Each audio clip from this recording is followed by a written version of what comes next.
Hello everybody, my name is JoyofCrimeArt, and when it comes to entertainment, I've never been particularly good at picking favorites. To me at least, comparing different pieces of media can sometimes feel like comparing apples and oranges. Like yeah, I love The Prince of Egypt and the Bee Movie, but I love them for different reasons. Of course, I still pick favorites on occasion, specifically in my year in review videos, but I always do it with the mindset of those rankings being my opinions in the moment, as opposed to being set in stone declarations. My opinions shift over time, and I can't handle that kind of pressure, man. I mean, the last thing I want to do is hurt the Prince of Egypt's feelings. I've gotten a bit more decisive as the years have gone on, but picking favorites can still oftentimes be a challenge for me. So with all that in mind, you probably think that it would be impossible for me to have a favorite cartoon of all time, right? Well actually, you'd be wrong. I admit that it wasn't a super easy decision, and there were a couple of noteworthy contenders, and I acknowledge that my opinion may change over time. But if you put a gun to my head right now and ask me what my favorite cartoon of all time was, I would say Homestar Runner. That's right, screw you, Avatar: The Last Airbender. I know what you're probably thinking. Homestar Runner? Really? That's your favorite cartoon of all time? And yes, it is. That's not something I say lightly. For those who are unaware, Homestar Runner is an animated web series that premiered in the year 2000, was created by Mike and Matt Chapman, aka the brothers Chaps. The plot is a little hard to put into words, but the best way I can describe it is that the series follows the adventures of a bunch of colorful cartoon characters, just kinda hanging out and doing stuff in the town of Free Country, USA. Sure, there are definitely shows with better animation, characters, themes, writing, etc. But if we're talking about which series I get the most enjoyment out of watching, then it would be this one. But why do I like it so much? That question is honestly one I had trouble answering for the longest time. I had pieces of the answer, but it wasn't until I started working on this review that I started to see the bigger picture. So let's dive right in and talk about why Homestar Runner is my favorite cartoon of all time. But before we start discussing Homestar Runner proper, we should talk about its inception. And to do that we have to go back. Way back. The setting was Atlanta, Georgia in 1992. James Huggins, who would later go on to become a member of the indie pop band of Montreal, sees a bad local commercial featuring Atlanta Braves second baseman Mark Lemke. He tries quoting the commercial to some friends, but due to both not remembering the specifics of the ad and not knowing much about sports, he misquotes it, referring to Mark Lemke as a Homestar Runner. This sticks with the friend group and becomes a bit of a running joke among them. Cut 4 years later to the summer of 1996.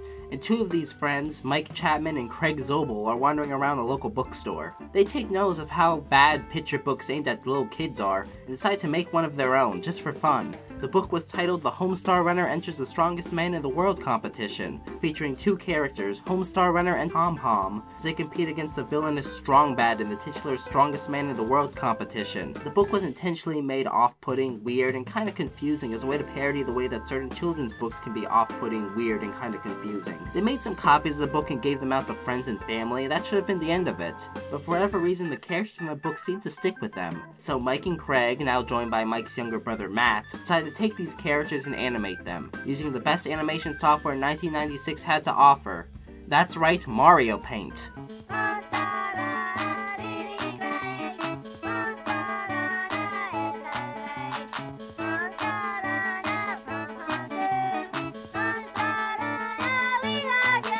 And so, from these very, very, very humble beginnings, Homestar Runner was brought into the world of animation.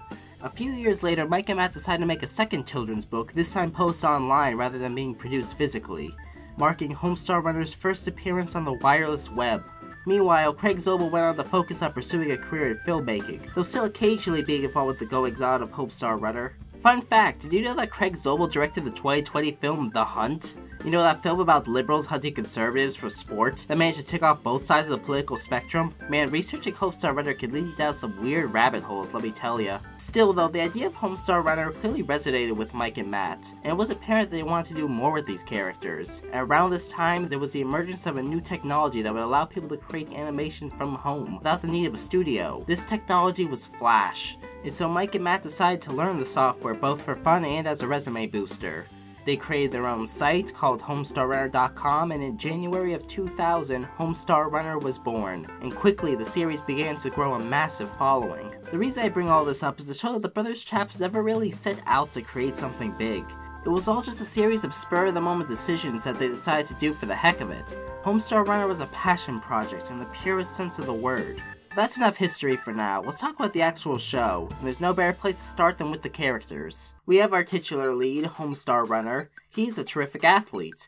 but what he has in athletics, he lacks in brains. Homestar Runner is your typical good-natured, oblivious idiot character. Characters who fall into this archetype often run the risk of being annoying not just to the cast, but the audience as well. But luckily, Homestar Runner is one of the best examples of a dumb character I've ever seen. It just comes down to the way he's written. The stuff he says is really funny most of the time. We also have Strong Bad, a masked wrestler with boxing gloves for hands who acts as the primary antagonist and rival to Homestar. Often trying to cook up some kind of scheme that usually ends up going awry, Strong Bad is kind of like the Daffy Duck of the Homestar Runner universe. Jerk Daffy, not zany Daffy. The good Daffy. Being both egotistical and hammy, something I really like is how Strong Bad is able to toe the line between acting as a straight man while also being a complete idiot himself. Strong Bad's a great character, and as time went on quickly ended up becoming the most beloved character on the site, and as a result the series began to shift focus away from Homestar and onto him, with him arguably being more of the main character of the series than even Homestar was.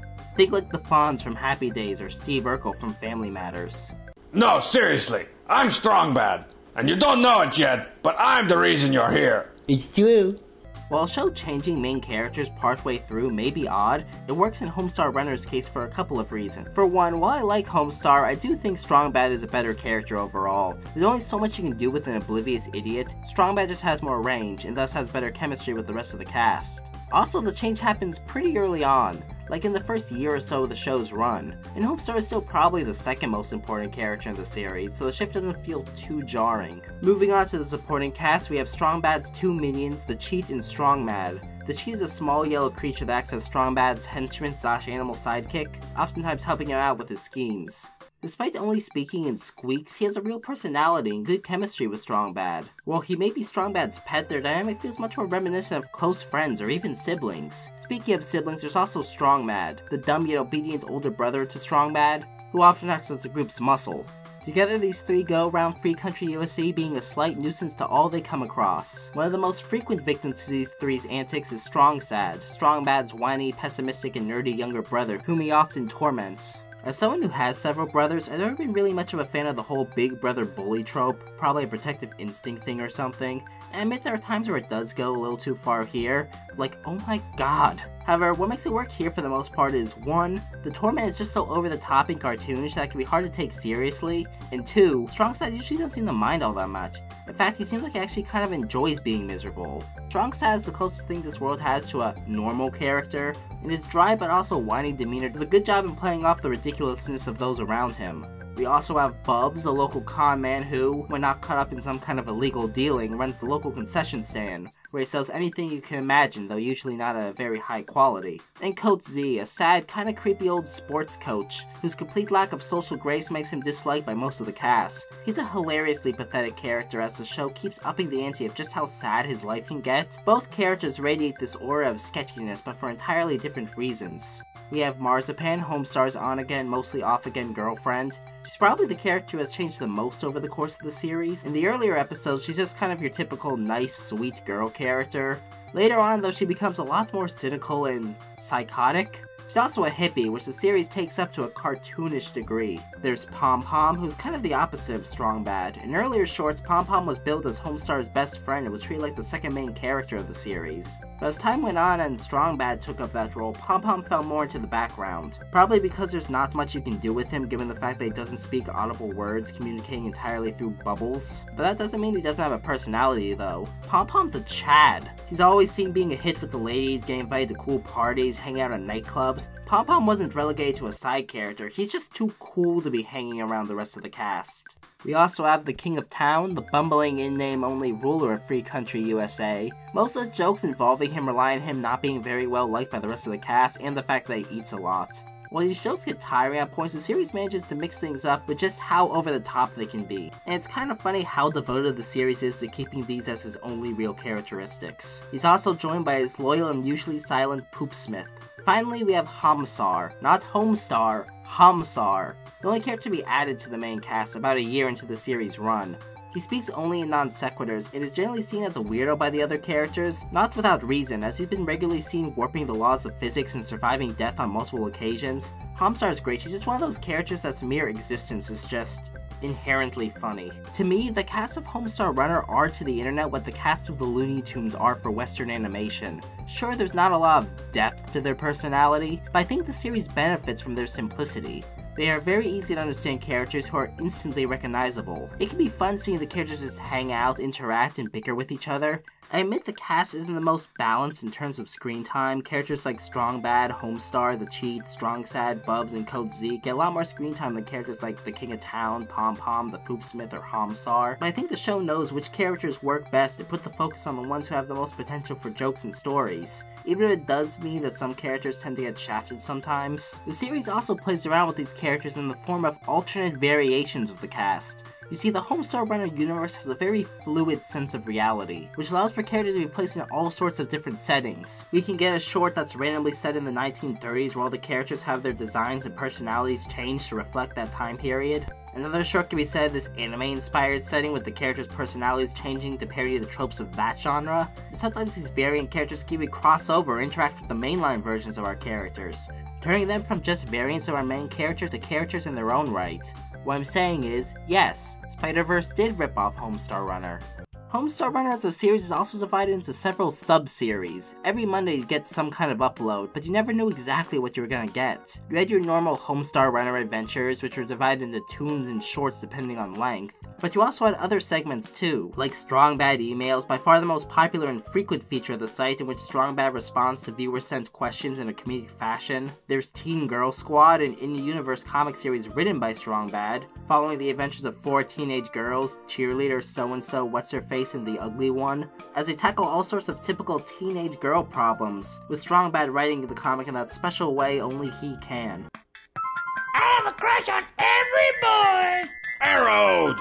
Ow, my skin! There's the Cheat Commandos, a fictional show within the Homestar Runner universe following a group of the Cheats in a sort of G.I. Joe parody. You had Marzipan's Answering Machine, a series for when the Chaps didn't want to animate that week, featuring characters calling Marzipan on the phone with us hearing their comedic messages. That's not even getting into the holiday specials. There were multiple April Fool's Day shorts that were usually a prank on the audience, December Ween shorts, that's what Christmas is called in their world, and my god, don't even get me started on the Halloween specials, which always featured the characters dressed up as obscure characters from pop culture. They even had a side series where fans could dress up as the characters and send them into Strong Bad so we could make fun of them. I think this format of never knowing what you were gonna get helped a lot with keeping the series from ever getting too stale, and gave the Chaps ample opportunity to experiment and see what worked and what didn't, while also adding an element of variety. I really enjoy the series' sense of humor. It's one of those series that's extremely quotable. One of the things that surprised me is just how clean the series is. Sure, they say words like crap and sucks that have a few crude references,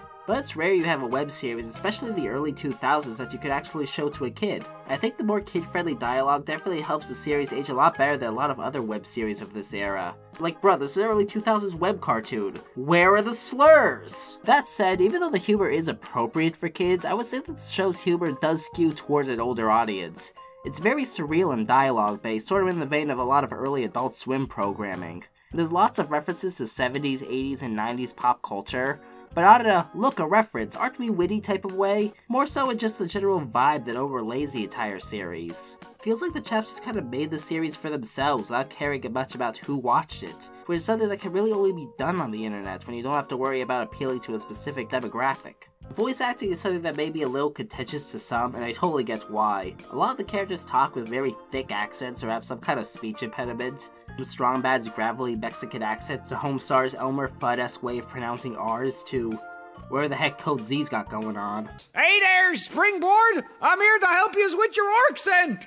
I've heard some people say they couldn't get into the show due to this, but I found it pretty easy to get used to the more you watch it, and honestly, I just have to praise the talent on display here. With the exception of Pom Pom and the Poopsmith, who don't speak in audible words, and Marzipan, who's played by Mike Chapman's wife Misty Palmer, all the other main characters are voiced by Matt Chapman. They all sound completely different from one another. Yeah, I figured I'd just cut up some ice bowl lettuce, throw some tomatoes on there, maybe a little Catalina. Nothing fancy, nothing fancy. I am the very strongest. While on the other hand, inversely, you guys are not very strong. Throttling you down? That's not one of the 99 ways I rip you off! I'm having all kinds of real people over to my house for a couple of real people parties. Don't you worry about me. I am not a loser. I minored in holding on wide shots for too long. Not only that, but he plays most of the minor and one-off characters too. It's truly remarkable how talented Matt Chapman is as a voice actor. He's like a modern day Mel Blanc. Let's talk about the animation, which has changed a fair bit over time, looking much rougher in the early days, but ending up finding its main style after about a year or so, and becoming slightly more refined as time went on. Honestly, I don't think this show looks that bad. Sure, it's not mind-blowing or anything, but for an early 2000s web series, this honestly looks pretty good and still holds up rather well to this day. It looks a lot better than all the Flash shows airing on TV at the time at the very least. It's rather impressive, especially since neither of the Chaps had any formal training in animation. Plus, just keep in mind that they're making a new cartoon pretty much every week for years. And most of the time they didn't even spend the whole week working on each cartoon. They made most of them in just a couple of days, sometimes just one day. They were able to do this by finding a lot of smart workarounds in order to save time on the animation. The characters all have very simple to animate designs, with several of them not having arms or mouths. The series was also only animated at 12 frames a second as opposed to the standard 24. And with the series being animated in Flash, it allowed for assets and movements to be reused fairly easily from one cartoon to another. While some may see this as lazy, it acts as a good way to make the animations faster, and provides for more consistent uploads. So often nowadays you see these online animation projects with television quality visuals, complex camera angles, and tons of in-between frames and stuff like that. But the drawback to series like this is that in order to make a series look that good, you either need an incredibly large crew and budget, or you might only be able to release a new episode maybe once or twice a year. And don't get me wrong, there's nothing wrong with that. There are tons of web series I love that use this approach, but I think there's something that can be learned from keeping things simple and dialogue based. There's a charm that comes from working within your limitation and forcing yourself to focus only on the bare essentials you need to convey the story you're trying to tell. Homestar Runner also takes full advantage of everything Flash has to offer. Inside the cartoon, there'll often be little Easter eggs that when clicked on will reveal a little extra joke that can only be found if you seek them out. And sometimes they even play around with the format the cartoon is presented in. It's really creative. I also want to briefly touch upon the show's music and sound design. The show doesn't feature original songs that often, but when they do, they're really good. Whether it be songs sung by the characters themselves, or one of the many fictional bands that inhabit the Homestar Runner universe, like the hair metal band Limousine, the alt-rock band Sloshy, the death metal band Tarantula, or the mumble rap stylings of PCP. You can tell that Chaps are big music nerds, and they can play a pretty sick guitar to boot, making these parodies feel very affectionate and faithful. I also really like how the sound effects used in the series are clearly stock or just the Chaps making the noises themselves. It adds to the series' charm. Poop Smith? Dun dun dun. But if the shorts were enough to occupy your time, the site also had games on it too, created with the assistance of a man named Jonathan Howell. Many of these games are done in the style of old Atari and early PC games, which makes sense given the retro video game influence found on the site. The games range from cartoonishly simple to downright ambitious, but all of that pales to their greatest gaming achievement. In 2008, Telltale released Strong Bad's Cool Game for Attractive People on PC, PS3, and WiiWare. Remember WiiWare? You could tell this was made in 2008 because you know there is no way Telltale would make a Homestar Runner game after they hit it big with franchises like Batman and The Walking Dead. The game is a point-and-click adventure divided into 5 different chapters. Considering that your average Homestar Runner episode is only 3 to 7 minutes long, it was really cool to have these hour-long plus stories featuring these characters. It kind of felt like watching 5 mini Homestar Runner movies. The game captures the humor of the show really well. That said, it is a point-and-click adventure game, so if that's not your thing, this might not be for you. There's a lot of walking around and randomly clicking on things hoping to find that one item you need to progress, and some of the solutions to the puzzles can be a little archaic. Like, no, obviously you need to put the bat hutch into the washer in order to progress. I'm clearly just an idiot! Unfortunately, the game seems to be stuck in copyright limbo after Telltale lost the rights to a lot of their catalog back in 2019. You can no longer buy the game seemingly anywhere. The same can be said for Poker Night at the Inventory, a crossover poker game made by Telltale featuring not just Strong Bad but Max from Sam & Max, the Heavy from Team Fortress 2, and Tycho from Penny Arcade. And they said Avengers Infinity War was the most ambitious crossover of all time. One thing that may turn new fans off from getting into the series is just how high the barrier of entry can be. While continuity in Homestar Runner is pretty much non-existent, the show has a lot of callbacks and self-referential humor, and a lot of the jokes don't make a lot of sense without context. A lot of the jokes don't make sense with context either, but that's neither here nor there. Well, okay, I'll just watch the episodes in order, you might say, but that's not how the site is formatted. All the shorts are in one section, all the Strong Bad emails are in another, and so on. So if you want to watch every episode in chronological order, you'll need to use the Homestar Runner wiki to find the right order, which is a great resource, by the way. I used it a lot while writing this review. But even if you do that, that's still not really the best way to experience the series, because for the first few years or so, the series was a little rough around the edges. So you'd have to watch a lot of the earlier content before you get to the really good stuff. This is made a little bit easier with the DVDs, but only slightly since the tunes are still divided up into different sections there as well. Really, the best way I suggest getting into Homestar, and the way that the brothers Chaps recommend, is to just watch a couple random episodes, and if you find them at all funny, consider digging deeper. You may be confused by some of the jokes, but it just adds rewatch value when you can come back to those shorts later and be like, I understood that reference. The website also isn't designed the best. I mean, it doesn't even have a search bar, so you have to navigate a lot of menus if you want to find a specific short, or just use the wiki, they have links. You could watch the series on the official HomestarRunner.com YouTube channel, but not every episode is up there, as some of the earlier videos don't have the Easter eggs included. And even the ones that do feel a little less special since they play automatically without you having to search for them. Homestar Runner ran fairly consistently from 2000 to 2009. They uploaded a few times in 2010, but after that, nothing. Pure radio silence. It had been a 9-year run, and the future of the site seemed uncertain. But in 2014, the site updated again, and has been updating sporadically ever since, usually only updating about once or twice a year. Part of the reason for the sporadic update schedule is due to both the Chaps starting families and them pursuing new opportunities in the entertainment industry. Matt ended up working as a writer on both the Aquabats Super Show and Gravity Falls. He also provided voice work for tons of series, including Aquabats and Gravity Falls, but also Star vs. the Forces of Evil, Camp, Amphibia, The Owl House, and more. Mike has been considerably less busy, but he did help create Rick and Morty's Rush Licensed Adventure for AdultSwim.com alongside Homestar Runner game developer Jonathan Howell. Mike and Matt also pitched a few pilots, but none of them seemingly went anywhere. That is with the exception of Two More Eggs, a series of short video sketches made for Disney XD. These shorts are fine. Some of the jokes land, but sometimes it just comes off as a bit too random. Likely due to having an even shorter runtime and not having as many easily identifiable characters to help ground the series. Also, the animation seems to somehow look worse than Homestar Runners despite being made for TV. I admit I haven't seen too many of these shorts, but I do like the final series they did for it, Panda Practice. I would watch that if they ever decided to make that into a full series. I can't play guitar. I can't play the drums. I can't play keyboard or sing. Let's start a band! Every episode of Two More Eggs is up on Disney XD's YouTube channel if you want to check them out for yourself. The Chaps have also been busy venturing into the world of tabletop gaming of all places. In 2018, the Chaps started their first Kickstarter for Trogdor the board game, based on the popular dragon character that spawned from a Strong Bad email. The Chaps set up a $70,000 goal, and they reached it in less than a day. In the end, they earned over $1 million in fan donations. It's really nice knowing that the Homestar Runner fanbase is still around after all these years. I mean, think about it, it's been running for over 20 years at this point. That's a really long time, not just for a web series, but for any series. Yet despite that, the show hasn't really changed all that much. I discovered Homestar Runner in 2010, right as the website was entering its hiatus. Since then, it has been a comfort food type of series for me, but I don't think it was until I wrote this review that I realized why the series struck such a chord with me.